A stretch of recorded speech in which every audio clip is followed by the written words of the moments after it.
Donkey No, dick. I think that was perfect. Yeah. Yeah, I think it dinged and who said that. Well, we're not talking about donkey dick today, guys. We're just fucking around with the jam board. Well, we And technically could be. I mean, well, it I is mean, Vince. I mean, testicular fortitude. We're talking about. We're talking about the genetic jackhammer himself, one Vincent Kennedy McMahon, famous for the XFL and IcoPro. So Don't forget the World Bodybuilding Federation. that's right. I forgot about the World Bodybuilding Federation. Thank you, thank you. But yeah, man. So there's clearly been, no news of note with anything wrestling related at all. So we figured we would just start talking about rumors and unsubstantiated stuff. Oh, wait, there's a lot of backing up to this. Yeah. Yeah, this actually happened, kids. So Vinnie Mac and Johnny Ace have been paying females to be fuck toys, apparently. Shocking. Right? Yeah. But before, that's just going to be a teaser. Yeah. Not the kind of teaser that they're doing. We'll dive into it came out in the Wall Street Journal, I think, right? Was that Yeah, so it's like a legit news source, so I kind of trust them. Yeah, it's a good generally a good read on things that probably did happen. Right. Again, actually, I guess we should preface this by saying alleged, but knowing that who it is, no, it fucking happened. Let's be real. So I mean, they paid out what, $3 million. Well, all right, we'll get into that. Yeah. Before we do that, there's been a much more egregious crime that's been committed against all of humanity, in the Eagles logo change, the word mark as they call it. It went from being something that was dynamic and when you saw that you knew that was the Philadelphia Eagles to fucking Foreman Mills knockoff jersey bullshit Kmart Bobo fuckery. Senior whale shit hockey. Yeah, senior whale shit hockey. No, because it doesn't even belong at senior whale shit hockey. It belongs at like high school, like fucking crab shit hockey. I'm pretty sure that who's it, Graves County or is it Mayfield? It's Graves County Eagles, isn't it? Yeah, in Western Kentucky. Yeah, Graves is. My bad. I thought you were talking about Letterkenny still. No. No, Graves. Yeah, Graves. Great. It's funny too. It's the same dang logo too. It's just the same exact. It's just blue. It's just blue. Yeah. That a turquoise. Yeah. Whatever color that is. Yeah. So if you don't recognize the dulcet tones that are coming at you that aren't me or Tom or Richie, because Richie apparently had another hot date with Harley Quinn Smith as he has not shown up and his phone is on Do Not Disturb, which I broke through and messaged him anyway because I'm an annoying asshole. Kyler's joining us again. Kyler, how the hell are you? Oh, I'm fantastic. I'm enjoying a glass of Weller and I'm talking to two of the biggest assholes I've ever met in my life. Hey, man. I'll take that as a compliment. Cheers. Cheers with my cheers. Of course, this week I'm not drinking alcohol. I'm drinking Coca-Cola because I'll have a Coke then. This is my my reserve beer. Ooh. Yes, sir. Yes, sir. I dive back into the good old banquet. I told Tom, I was like, man, Coors Banquet's my new go-to right now. If I have a beer, it's a Coors Banquet. I was kind of let down last night. I was at the bar and I went up for one drink. It turned into two. I was actually good. I know that's hard to believe, but I had 2 drinks last night. I got there and I look in the cooler and I'm like, oh fuck, that's a Sam Adams cherry wheat. And I was like, yeah, let me get a cherry wheat. And they're like, what the fuck are you talking about? Like, cherry wheat. And they're like, that's just regular Sam Adams. I'm like, son of a bitch. Give me the Yingling. Oh, yeah. So Yingling and a Jack and Ginger and, called it a night.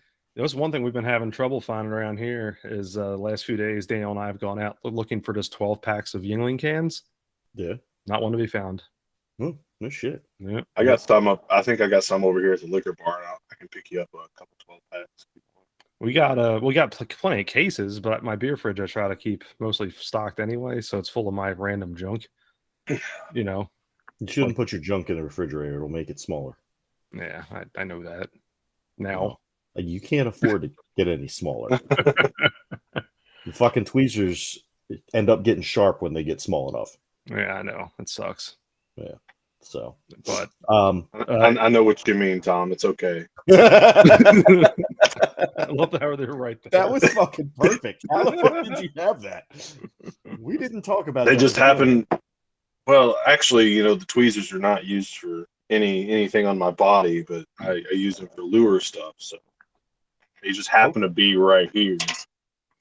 Yeah, definitely. They were sitting next to the KY jelly. It completely. That's off unrelated. spring. We don't talk about the KY. It's really just Vaseline. Yeah. Well, that's true. I know you slap that KY on there to make it look fancy, but I try to appear rich, but really, yeah. I'm broke. No, I get it, dude. That's not really a Challenger in my driveway. That's a Toyota Avalon. I've just got it fucking dialed up. You just got the badges on it. Yeah. People can't tell. Yeah, but just put a it's got a what a kit on it, and yeah. yeah. It's a no, dude. It's a 1986 Ford Fiero. It's got the Challenger conversion on it. So it's and I've replaced the engine in that because it caught on fire. The original one caught on fire, so I put one of those inline threes out of the new Mitsubishi Mirages. Dropped that bad boy in there. Got a nice air intake and a good exhaust on it. There you go. Goes, bud. That shit race the smart cars. You know what's funny? You said I lost to a shopping cart. You said the word Fiero, and I was like, man, that the lettering looks like just reminded me so much of the new Eagles letter. Jesus fucking Christ. Oh, it fucking does. And I hate it because that makes me hate the Fiero. Like, did you see the picture I posted of the new word mark on a jersey? Yes. And it looks like fucking shit. I feel like we need to do a Fiero logo now with the new Eagles word mark with the eagle instead of the little Firebird thing. Fuck it, might as well. Or it's all bullshit. All of them are gonna have the same. It looks like the fucking Vikings logo had sex with the fucking Commanders logo, while the Jets logo jizzed in their faces. Like, it's terrible. It could be a lot worse. You could be like the Detroit Lions or the Patriots or Dallas. Could be one of those or Dallas. You could be known as the Dallas Cowboys. Yeah, that's true. That would be worse. That would be worse. Fuck the Cowboys, by the way, because I don't think I've said that on the air for a while. But look, you mentioned though about the new word mark, and I think this is a good point though. It's something we could probably get into, in another one in more detail. But a lot of it is just being boring. Yeah. There's just no look at the XFL, the new logo there. It's basically just 3 letters of some random font that someone picked. Right. There's nothing to it. There's nothing fancy about it, and there's just nothing that draws my interest to be like, yeah, you know what? I want to pick up a shirt or something, which is insane to me because the person in charge of the XFL right now is known for marketing. Right. The guy made, I don't know how much money marketing his own tattoo. So, I do have to say, I'm sorry, go ahead. No, go ahead, Kyle. No, I'm looking at it because this is the first time I'm seeing the new XFL logo. So, I get where they're coming from to an extent where it's like a futuristic logo. It's simple, but I agree with you. It's plain Jane. It's kind of like, you see one of those budget video games on Steam, and that's their logo. I mean, they paid $5 for somebody to fucking do that. And like The Rock and all of them, they've got billions of dollars just sitting there. Yeah. Find someone who's creative. Exactly. So my thing is it's just boring. Well, and in their defense, maybe they were trying for that, because if you think about the history of the XFL, I mean, it's right there in the name. It's the Extreme Football League, right? So maybe they're looking at the past incarnations and they're trying to kind of distance themselves from that and have a more professional and more polished look. And so they want it to be a little bit more bland because they want people to, because let's face it, the NFL is a stodgy fucking organization. They are. And I mean, up until how many years ago you would get flagged for fucking dancing after a touchdown, right? So they're maybe trying to follow in those footsteps and kind of show like, look, no, man, this is serious football. This isn't some gimmick. You know, we're not gonna have people coming in with steel chairs and all that bullshit. This is the new XFL. It's got nothing to do with what came before, and this is what it is. So that's the only reason I can figure that they went with such, because I agree it's a shitty logo, but I feel like that might be the purpose behind it. Well, and you want to talk about, here's how you do a transition, kids. Who founded the XFL originally? Vincent Kennedy McMahon. That's right. I thought it was Stone Cold Steve Austin and Ted Turner. So you have good old VKM, and if you think about this, maybe it was The Rock who was onto this years ago before the year ago before the Wall Street Journal story. Maybe he changed it so much to distance himself because he knew this was coming out. You know, that doesn't. I wouldn't put it past him. Yeah, he tries to avoid any sort of confrontation that there is out there, right? Which is smart to an extent. Like, you know, no one's gonna fuck with The Rock. I mean, dude, people love him. There's so many people who follow him, but he is. I think he's very meticulous in every single move that he makes and every fucking word that he says on social media. That you can't get any more perfect. No, he's like the perfect middler, you know. Like right. he does. He's very protective of what he says and what he does, and yeah, you're right. I mean, he's smart about it. And maybe you're right, Bob. That's what the whole thing with the boring logo is. You know, maybe to just be just that. You know, doesn't need to be anything exciting because it is going to be a different organization. You know, who knows? Well, maybe he's reflecting his just as much as excitement as his college football career. Who knows? That's true. That's a good point. Sorry. On to the let's go to the main event, though. This is something we could go on for a bit. I see what you did there. You like that? Yeah. So big story hit yesterday, which I think has obviously been kind of brewing for quite some time behind the scenes, but it finally made print yesterday. It's in the Wall Street Journal, and it basically talks about how Vincent Kennedy McMahon, who is the current CEO and 50.1% shareholder of WWE, basically has had some allegations of paying women hush money for past affairs. I think one specific former employee, right? Yeah, it was one specific, and I believe there were others implicated, but they paid out because it was, what was it, over $3 million they paid out, and I think that girl got what, 100,000 or 200,000 to keep her mouth shut. Yeah, I read something like the original salary was 100, and then it doubled, and then some goofiness. But the odd part, though, if you read through that, the whole John Laurinaitis or Johnny Ace stuff, my goodness. Woo. Yeah. That dude, you just look at him and he's a fucking creep. He really I never liked John Laurinaitis. Yeah. Ever. No, same.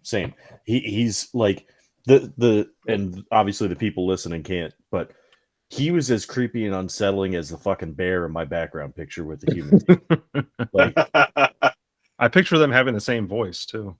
Oh, probably, yeah. He's got that raspy old voice, like he got fucking kicked in the throat. Well, now we know who he got kicked on the throat by. Yeah, by somebody's dick. Well, I was going to say one of the paid off employees. Yeah, one of the women. Oh no, well, good old Johnny Ace likes it when they use the strap on sometimes, and I had him shove it in, and they went a little too far down my throat, damaged my voice box. That's probably 100% accurate. Oh, that's the story that I'm sticking to. That's I'm going with that. That's the canon that's in my head, and that's what I'm sticking with. And look, I know you guys have seen. And she put a cannon in his head. know you guys have seen just as many of these documentaries as I have on wrestling and really Vince in general. I mean, he's always a part of a lot of them, obvious and for obvious reasons. But one of the things that's talked about over and over again, anytime he's brought up, is that his on-screen persona is just an extension of him in real life. So anything that came out yesterday is not hard to believe whatsoever. Particularly those of us who watched any Attitude Era stuff, or even a little beyond into the 2000s, because some of that stuff got really dicey. The fucking Stacy Keibler bit. Mm-hmm. You know, that's a meme everywhere. Like, that may have been played off as a joke, but like now you're looking back and you're like, okay, how real probably was that shit? Oh yeah. Like, Well, do you think that every single like female that got brought in that was the hot new thing ended up in an angle with Vince where they were making out and shit on screen? So where there's smoke, there's fire.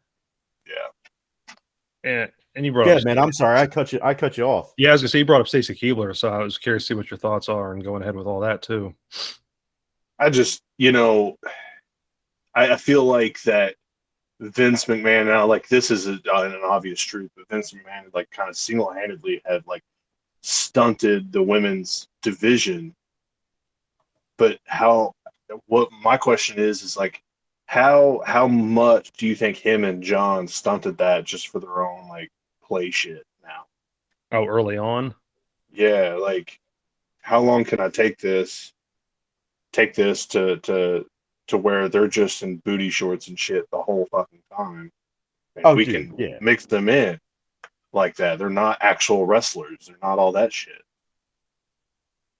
Yeah. That makes sense? Yeah. Especially back, we were talking Attitude Era into the early 2000s for sure. That's exactly how it was. Yeah. Which was unfortunate because it was a backwards move considering how some of the wrestling was in the 80s. Mm-hmm.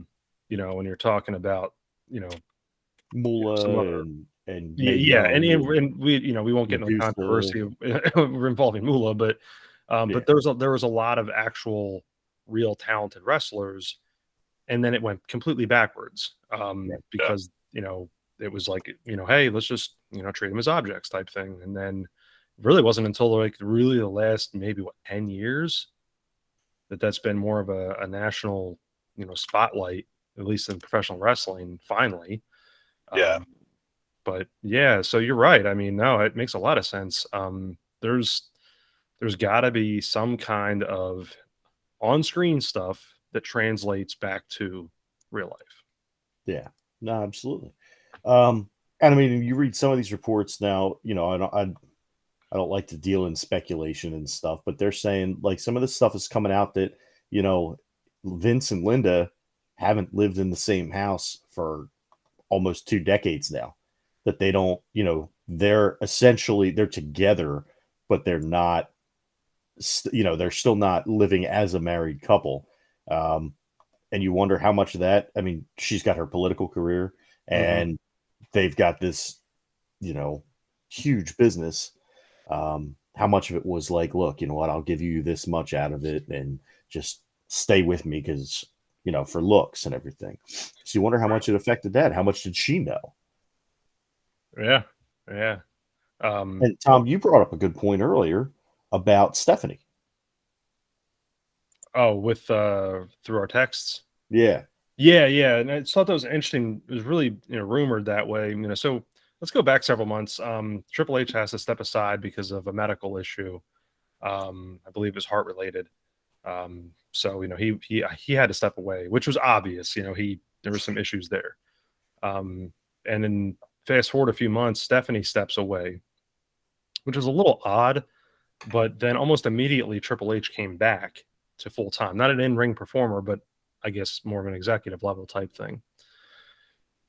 Well, the thing I've read, and I thought there was an interesting thing, at least on the Stephanie side, was that, the timing of all this is strange. So did she know something was going to happen? And it was like, I don't want to be any part of this. I'm distancing myself. I know these allegations are going to hit through some article because, look, you guys know how the media works. I mean, it takes a while sometimes for this stuff to, come to light.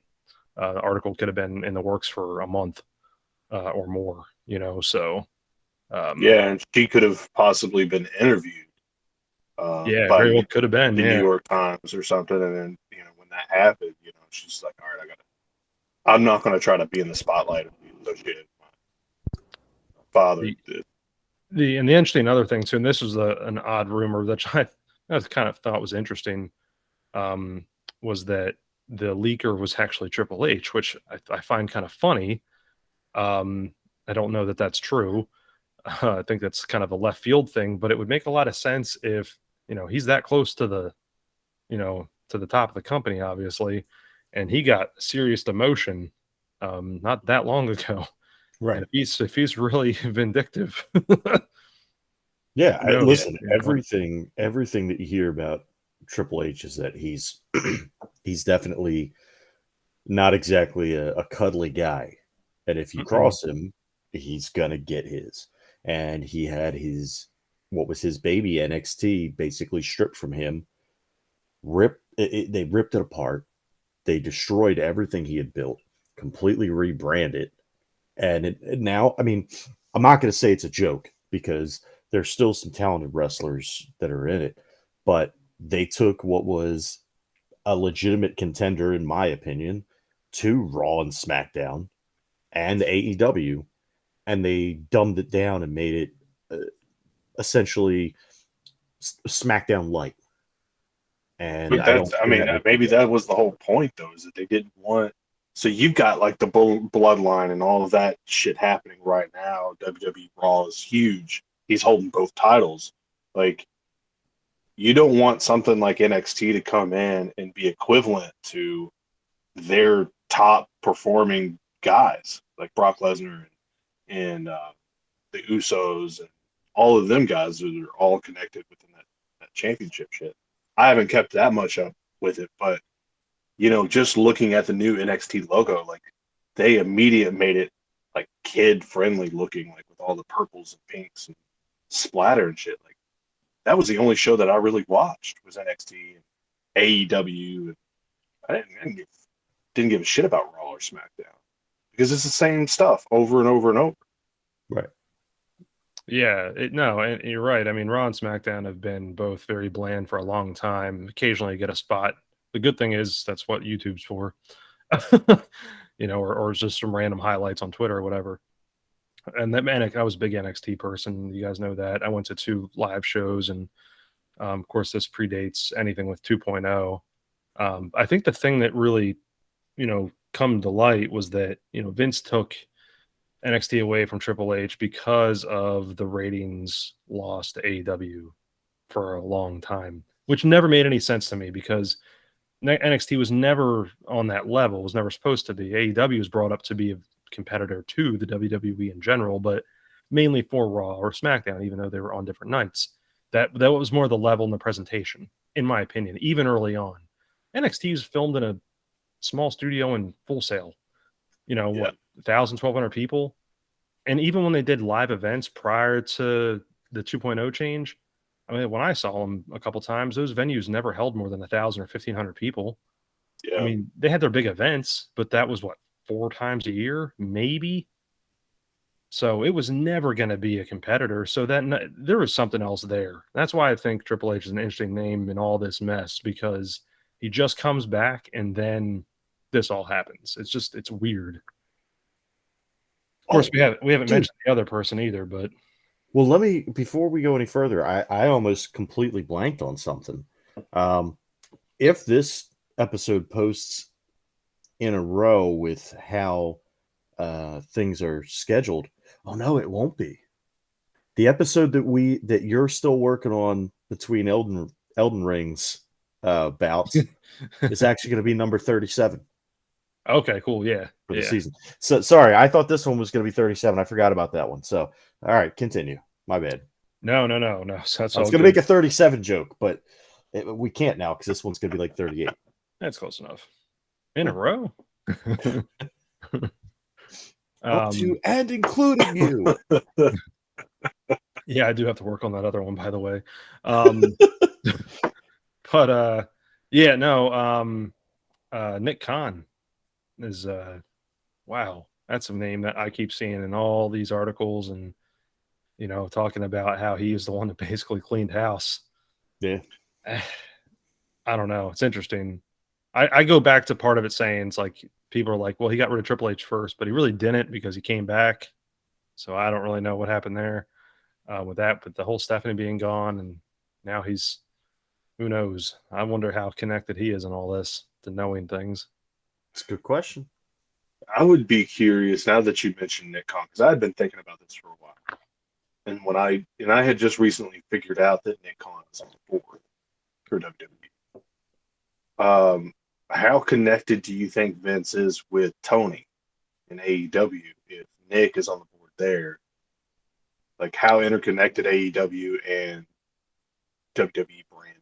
They're not related. Yeah, they're not related. It's because they're completely separate. It's Okay. just one of those. Yeah, we've had that conversation. We thought that too, but we looked it up. There's no relation whatsoever. I would imagine that there's probably more of a connection with some of the guys. I would imagine that there's probably ongoing conversations at times between Vince and like a Chris Jericho or a wrestler like that you know has a long storied history that could easily play both sides without damaging either company's reputation or their own. But as far as like any actual conversations with people up top, I doubt it. I doubt there's anything there. Yeah, I mean Vince probably had, like you said, like Jericho, Bryan Danielson, like those kind of guys, the ex WWE guys. He might have had a little bit of ear with, but I can't imagine too many of the higher ups talked. Yeah, no, yeah, not at all. But who knows? You know, that's a wonderful thing about the wrestling business. You know, it's either a giant work or or reality is stranger than the fiction. So, yeah, maybe he was talking to MJF. Yeah. Maybe MJF is the one who leaked it. He's the leaker. Yeah, MJF is the leaker. Well, actually, I have it on good authority that Johnny Ace is actually one that likes to leak on people. But yeah. Oh, he likes the R. Kelly stuff. Yeah, he wants to piss on you. Yes, piss on you. Piss on you. Piss, piss, piss. Drip, drip, drip. I don't remember what the fuck. I just remember haters want to hate, lovers want to love. I don't even want none of the above. I want to piss on you. That's Dave Chappelle, isn't it? Yes, it is. I did want to bring this up, and I thought this was interesting. So there was this isn't new, other than the big thing with the hush money thing. He's had two public allegations before. One being in April of 1992, and then again in February of 2006. So, you know, this is it's the first I've heard of it. So yeah, the one back in 1992 was made by the allegation was made by a Rita Chatterton, who was a former referee. Wow, that's weird. A former referee known as Rita Marie in the 1980s in the WWF. And for being the first female referee in the WWF and possibly in professional wrestling history. There you go. That's a little tidbit for you. I had no idea. Yeah. But apparently she made an appearance on Geraldo Rivera's show and claimed that in 1986, McMahon tried to force her on him. So, yeah, and hence that pretty much ends in an allegation of rape. He was once again accused in 2006 of another sexual harassment, but not by an employee. It was by a worker at a tanning bar. Nothing came of that, and then now this. So can we clear something up real quick? If you're one of these multimillionaires, what the shit is that? Does anybody else hear that? No? Okay, it was just me. Sorry, music popped up in my ear from a pop-up window that came up. So that really threw me off. But all right, we're gonna take 5 seconds here so we can cut this part. That's all good. We'll leave it in. Yeah, all right, so if you're a millionaire, why don't you stop going to tanning salons and massage parlors and shit and getting in trouble and fucking get a tanning bed in your house? And get one of those fucking massage chairs. You know? shit that's not gonna fucking. You're not gonna feel like you need to rape it. I'd be curious to see how much he traveled and was at home. I mean, he's a multimillionaire, but the dude's got to be on the road constantly. Like, you can't be at home. Yeah, all the that's time. true. Yeah, I get that. Especially back then, because that was in the 300 days on the road type stuff back even then. But like, to your point, Bobby, it's like you're a multimillionaire. Just stop. Like, you don't have to be such an idiot thinking that you're so much better than everybody else and you can just get away with shit like that. Like, come on. Right. Just No, I mean, respectful. that's the better answer. The better answer is, hey, don't be a piece of shit. Yep. It's not that hard. No. It would be remiss if we didn't mention this too. Again, completely unrelated, but he did have the federal court indictment in 1993 in regards to the steroid controversy, which is probably his most well-known, misconduct, I guess, overall. I think what just came out yesterday I can't say, it's hard to compare. It's maybe apples to oranges on that, but there's been whole documentaries and shows and everything about that, because had he not been acquitted, he would have obviously spent some time in jail on that one. So yeah, because he was basically accused of distributing distributing wrestlers. That's a whole other court case. Yeah, he was human trafficking. Yeah. Distributing steroids to his wrestlers. Of course, he was acquitted from that one, but that's probably the most famous, court case that he's been involved with. So, look, he's not obviously, even in real life, kept a clean, clean record, if you will. Yeah. There's been allegations all over the place, and I'm just reading surface stuff. We obviously don't know these little ins and out stories that may have popped up in local media or word of mouth. But yeah, definitely not good. Now here's my question though. I'm curious in both of you guys on this one too, because I'm like talking about this.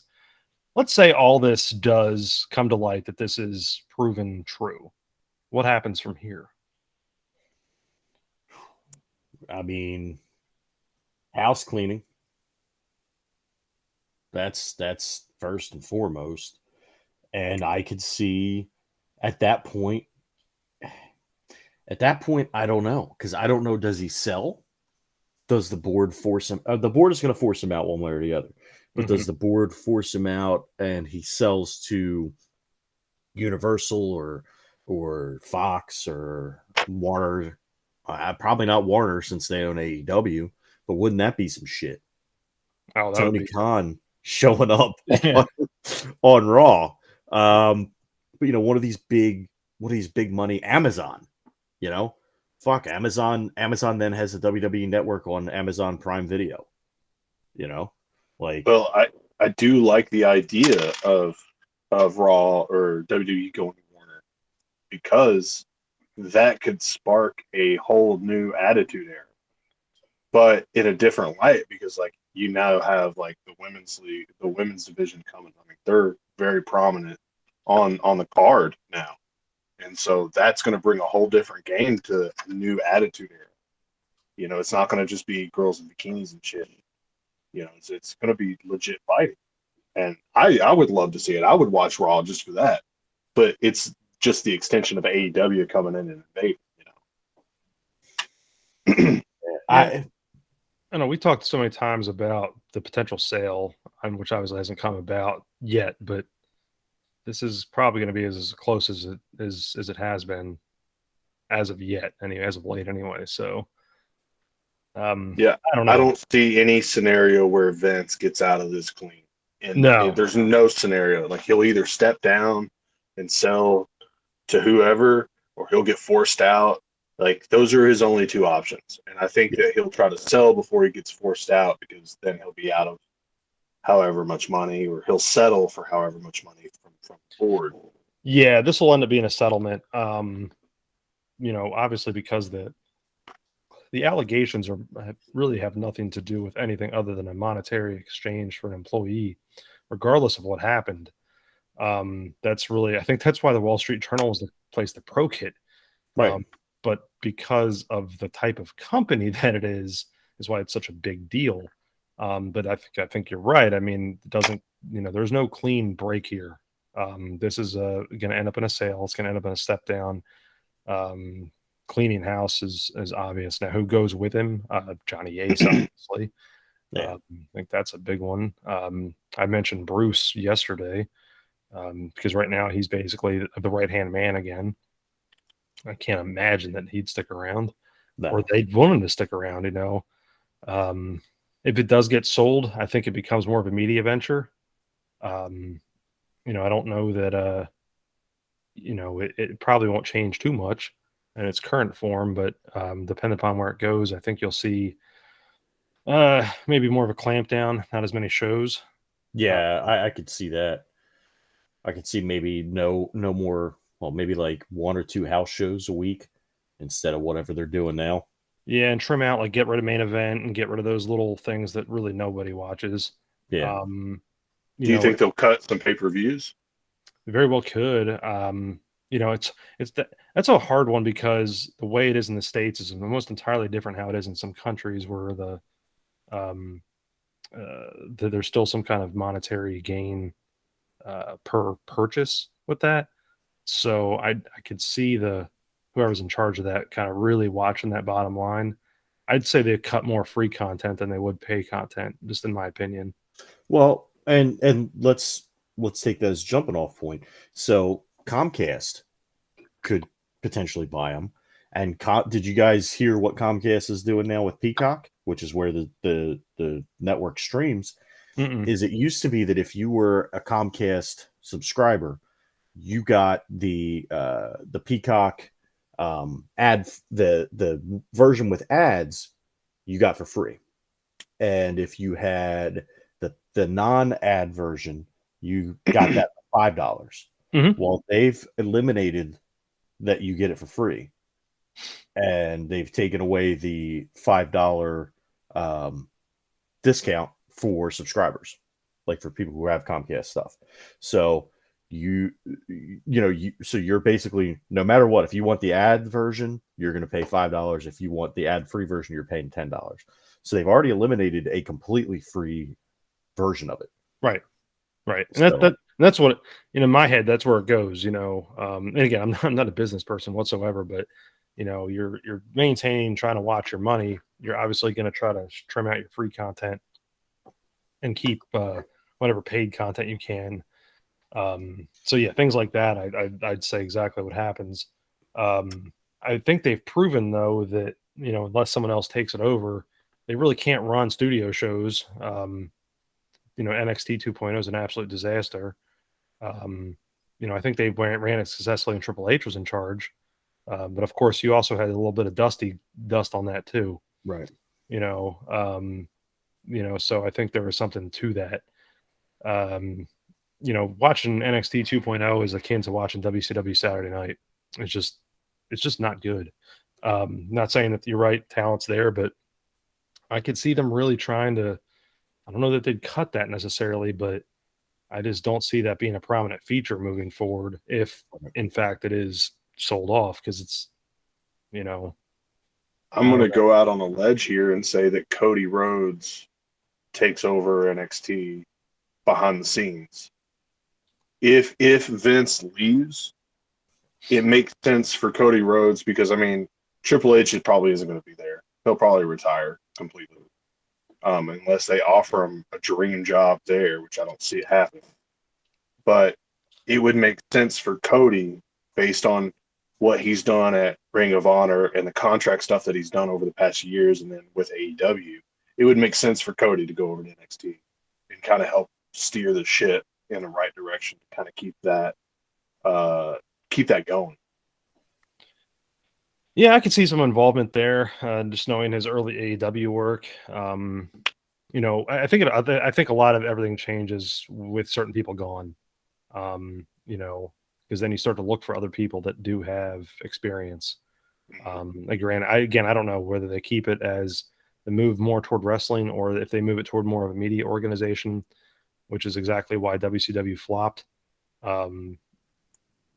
who knows? I always have it in my head that I think WWE is too big to fail, regardless of what happens. I just really do. I don't think that you're ever going to see it completely dead. Bought out, maybe, but just not dead. The name recognition is too big. Yeah. Particularly whenever you still have people like, The Rock or Austin or, whoever else still make occasional appearances. There's still something there in the name recognition. So I don't know. If this is just really interesting, though. I just don't know what really happens from here. I don't know. I think that y'all need to probably do a part 2 of this whenever more information comes out, or maybe even like what happens, and discuss like the consequences, because like, more times than not, filthy rich people get off the hook. And I'll be interested to see what happens if Vince does get off the hook for this, or if he actually gets the punishment that he actually probably deserves. So I think I agree with you 100%. We're going to need to do a second one, and I agree with you also 100% that typically when you become so rich, you're pretty much above the law in certain points. My only thing with Vince is, because of the industry he works in, I don't know that he'll be afforded that same level of kind of turning a blind eye, because I think that people kind of still, even though he's Vincent Kennedy McMahon, he's one of the most successful businessmen in American history, in world history. I could see them saying, "Oh, it's that dirty wrestling guy that made people hooked on steroids and that did this and that." So I maybe I'm wrong. I hope I'm not, because I want him to get his comeuppance. But I could see there being a little bit of a bias against him, despite the amount of money he has, because of the industry he's involved in. Well, let me ask you this, though, is that even though that Linda is not necessarily a part of that, do you see her pulling political cards to try to pull him out of whatever? Because her name's attached to McMahon, do you think she tries to pull that card? She could. I really think what I really think would end up being the deciding factor on that is, what does she stand to lose or gain from it? So is she going to lose money from Vince losing WWE because they want all of the McMahons out? Or is she, is there going to be any kind of backlash for her if he's found guilty and has to do whatever? What are those repercussions going to be? And it's kind of like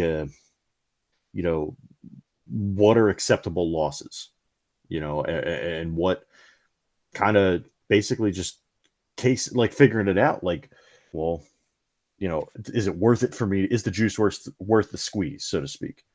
Right.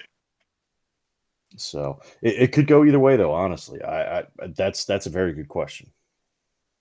Now, if I'm fantasy booking this, Paul Heyman comes back in charge after everyone's gone. Dude, listen. Brings the ECW title back. I'm with it. 100%. But we need Joey Styles on commentary. Yeah, but he won't come back. I don't think they'll let him. No, I don't think so. But here's the thing. I could see a time where by the time all this is settled down, WWE has taken a month off. And why I say that is, WWE, if Vince, depending upon how deep all this goes and what main components are involved and who gets wiped out and how they have to change things, you could lose a significant portion of the people who are pulling the strings and who are operating the day to day. So if you lose Bruce Pritchard, if you lose Johnny Ace, you lose Vince, You lose, I don't know who else, like I said, I don't know who else is involved. You lose all these key components to how you do a daily or, a weekly episodic TV show. I could see now. I think it would be a drastic thing for them to do that, because when's the last time there wasn't a live Raw or SmackDown? I think what was it, after September 11th, right? Yeah. So, but I could see them going on hiatus for maybe not a full month, maybe 2 weeks, maybe something shorter, maybe a week.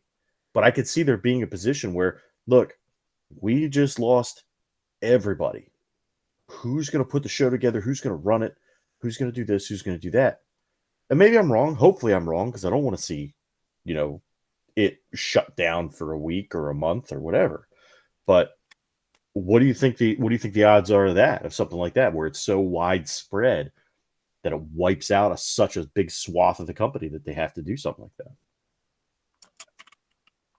I think it's certainly possible. I was trying to think, and I couldn't think of the guy's name. Bill Watts came to mind, but it's not Bill Watts. But whenever WCW was going through a lot of leadership changes, they brought in one of the Turner executives basically to run the company. This is before Bischoff took over. And it was in dire straits anyway, because wrestling was in a downtime. I could see their TV partners basically, I guess, casting a line with maybe a certain executive or different kind of personnel to assist in keeping it going, to honor the weekly thing. That'd be my guess. I don't know that it would go off that long. I could see them maybe having to take a couple weeks. I don't know about a month, but who knows? You're right. I mean, if all those people are gone and there's no one really to fill the shoes, I don't know. My guess would be like TV corporations would step in and kind of help a bit on their own, like Fox for SmackDown and the NBC, whatever, whoever owns USA for Raw. Now, this is a bit of a stretch, but they could bring in Eric Bischoff or James Cornette. Oh God! Oh, I don't think. Yeah, no, I don't think Corny's going to be involved in anything anytime soon. That would be the greatest thing, though. I would love to see Cornette over Heyman, though. That would be so great. That would be enough to make me swear off WWE. Fuck Jim Cornette. Fuck him. He lives in Lowell. Does he really? Yeah. Yep. Oh, now I got to go to his house. Yep. You got to go say hi. Tell him. I'll just tell him your favorite wrestler. In all seriousness, like if I had to pick one person to kind of take over, I think that you could see the Undertaker or Mick Foley. Just because of their history with the sport. I like both of those options, and the sheer fact of just knowing the business on all sides, especially Foley. I mean, come on. Yeah. I mean, that guy was a ground up guy. I'm not saying that Taker wasn't, but Foley obviously was one of the first ever that I could recall seeing backyard wrestling videos. Yeah. He was legitimate ground up with it. And I could see he's just got a heck of a mind for it. Yeah. My thing is some of these guys they got some wear and tear on the body, and I don't know how much they could handle anymore, even mentally. You know what I mean? Yeah. And that's the thing with talking about guys like that from those generations. Even though Taker was right there, I think Taker has such an old school mentality about him that I don't think it would work based on his dealings with talent, because he's already got some heat with some of the people backstage, some of the talent, based on a couple interviews he's done where he's talked shit about how they handle things now instead of how they handled things back in his day. Right. So I just don't know how that would mesh. But bringing those two names up is interesting, because I do know that Shawn Michaels has been more in a leadership position too. within the last year or so, which is interesting because he came in basically specifically as a trainer for the original iteration of NXT and was just basically volunteering his time. And then all of a sudden it became more of a coach. And then from what I've read, he's been more of a leader. So I think he's a name that could get tossed around for, which would be another interesting thing, knowing his background and history with everything. John Cena is up there. Like, I know that he has his illustrious movie career going and his wonderful method acting, but that dude, I don't know if y'all heard the story, and I don't mean to be off topic. There was a story out there, and I forget the wrestler's name, but they were having to cut his match because there just wasn't enough time. And John Cena's like, I have to go to the bathroom. Like, it was like he was about to go out. John Cena was. He's like, I have to go to the bathroom. And he goes, yeah, I usually take the bathroom. I usually go for about 7 minutes. And so he backed up everything so this dude could have 7 minutes at his WrestleMania moment. Like, that's a lot for, someone of that caliber to do. Like, that's a lot of respect towards John Cena. So I could see like someone reaching out as like to him as like maybe a liaison to kind of help steer the ship a little bit until they find someone more permanent. Yeah, I can see that. And honestly, as long as I still get Peacemaker season 2, that's fine. That's actually a fantastic show. That's the one character that I love that he's done. Yeah. Oh, absolutely. I like that one he did with the fire station with the kids or whatever, but Peacemaker, dude, that show is phenomenal. I love it so much. And it introduced me to some music that I wasn't aware of too. Like the song in the beginning, the entry or the song. Yes. But by Wigwam. Yeah. Friggin' awesome. And then Dynasty, who did Human Paradox, that was on the show, and there's like just so much good music in that. And then there was him singing into a vibrator, which was hilarious too. Tom does that on a weekend basis.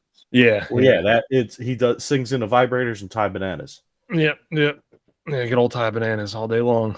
Yeah. Before we wrap this one up though, I got thinking about too. We've talked about all these older talent possibly running, but why not someone younger? Is there anyone younger in mind that could say, "Hey, look, you know what? I can pitch in and." Well, are you saying by younger as in still currently active? Active, but maybe has, and active meaning like it could be either toward the end of their career or maybe. No, I'm not saying just like the starters, obviously. Okay. But maybe middle of their career, like the Dolph Ziggler types. I'm not saying him specifically, but right. Any of those that aren't like Shawn or, honestly, Taker, those guys. My two biggest ones that I'd probably do would be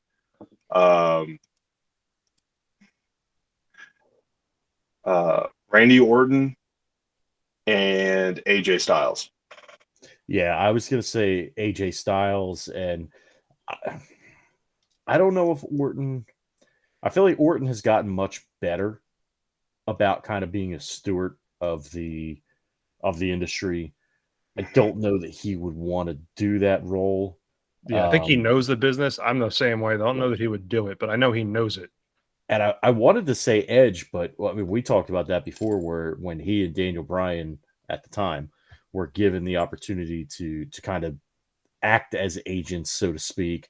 Daniel Bryan was really into it and was really trying to get the job done, and Edge just really didn't give a shit. So yeah. I think AJ for sure, I think would be good at it. Honestly, I'm gonna go with a dark horse, and I'm gonna say there's one of 3 other people that I think would work in that role, and it's gonna be Sami Zayn, Kevin Owens, and it's gonna be God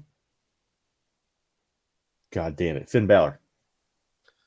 Dude, I was just thinking about him. I was like, yeah, Finn could probably do that.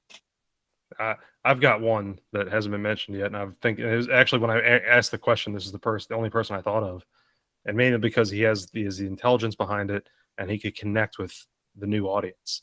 is Xavier Woods. Oh, that's so good. And I only say him because, you know, look, he wrestles infrequently, comparatively, really, to Right. a lot of other wrestlers. But he's a genius and obviously knows how to build a brand. And you know, I just think he would be, if you're picking someone younger, I think to me, that would be a good person to go with. Yeah, absolutely. Corey Graves. We could have Big E could start his own, and it could be called the Big Meaty Men Slapping Meat. Yeah, he might need the Federation. The Big Beefy Shooty Boys Federation. Yeah, the Big Beefy Shooty Boys Federation. There's one that we didn't mention that I know would probably do it. Shelton Benjamin.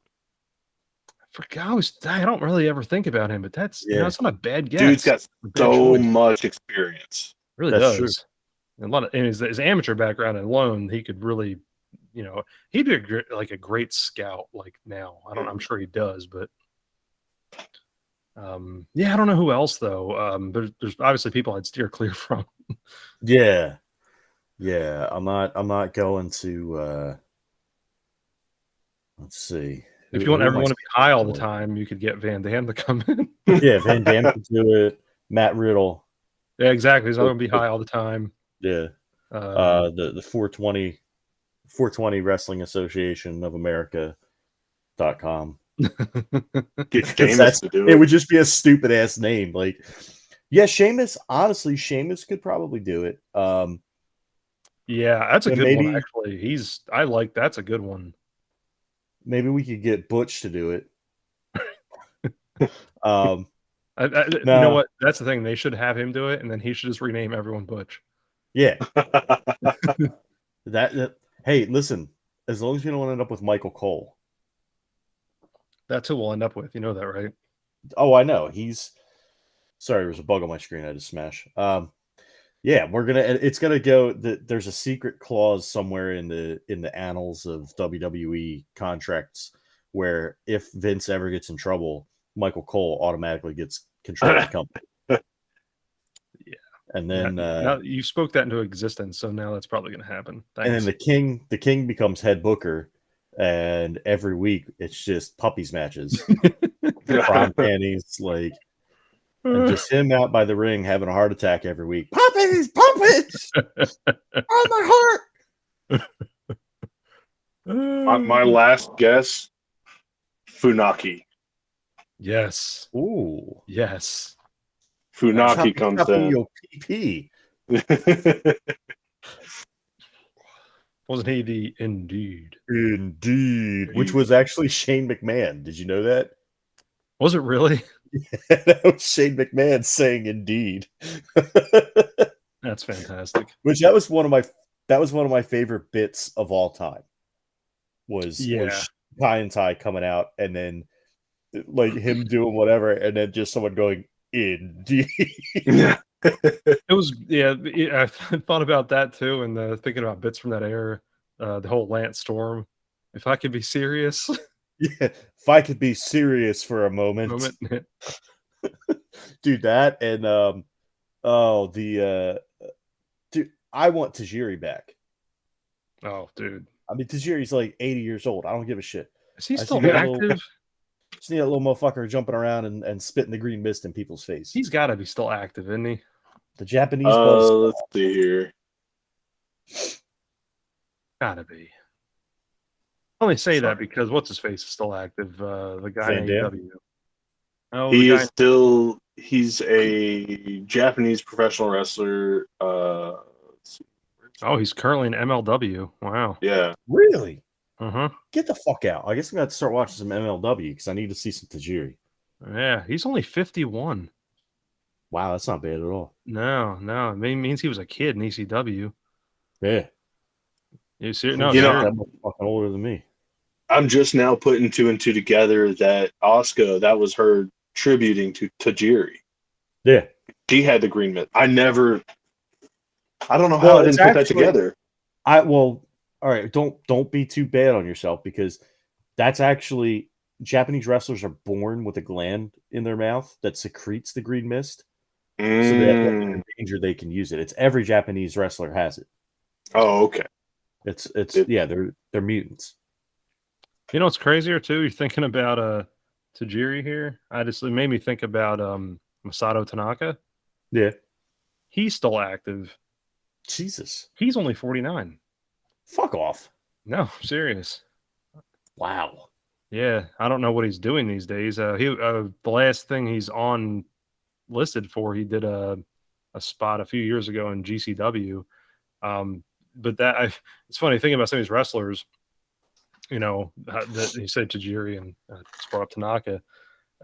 Obviously, people that would never have any business running anything, but my goodness, talk about the level of experience they could bring to the table. Dude, you know what? Let Shin help build you a Japanese brand. Yeah. You know, between Shinsuke, you get Funaki, you get some of the other guys, some of your legacy people that are from Japan to build you a Japanese brand. Use Asuka. Use, Vince had always left the door open for Kairi Sane, who's still wrestling over in Japan, and she's young. Build a Japanese federation, and kind of like you did with NXT UK. Do that in Japan, and utilize your talent that you have, and these people that are from your past, and that you still have on the roster. Funaki is still an active employee for the WWE. Is he? He since WrestleMania 32, he has been one half the Japanese commentary team. Oh, no kidding. Yeah, no idea. I feel like I knew that and I forgot it. Wow, that dude's interesting. Along with Japanese and English, he's also fluent in French, German, Portuguese, and Spanish. He's stupid smart, dude. I bet he had some of those psycho Japanese parents like, you're going to become a doctor, and he's like, no, I'm going to wrestle. Emotional damage. I'm putting Tajiri, Tanaka, and Funaki out there for possibly running the company. I'm picking Funaki all day long. Yeah. All right. Does anyone else have anything on the Vince stuff? Because I think this has been a good solid hour of Vince. We'll have to part 2 or more on this at some point whenever more of this comes to light. He can pay me $3 million. That'd be fine. I mean, he can pay me $3 million to keep my mouth shut, but I'm not going to do anything aside from keep my mouth shut. No, I won't even keep my mouth shut. That's not a sexual term either. That's what I'm saying. No, that's what I'm saying, dude. No, all orifices are closed. Like, he's not doing nothing to me. I just want him to give me $3 million, and then I just won't tell anybody that he gave me $3 million. I'll shake his hand, not his right hand, his left hand. Yeah, dude, because he's probably gonna try and slapjack you. Probably. That's why Shane Thorne became Slapjack, right? Oh. Or was it Dominic Dijakovic? No, he's T-Bar. He's T-Bar. Okay, so Shane Thorne, Slapjack. The reason that they named him Slapjack was because Vince had heard of this hilarious new thing called slapjacking, where you jerk off in your hand and then you slap somebody in the face with it. And so he was like, "Oh, let me tell you something, pal. The kids will love it. We'll call him Slapjack, damn it." Oh my god.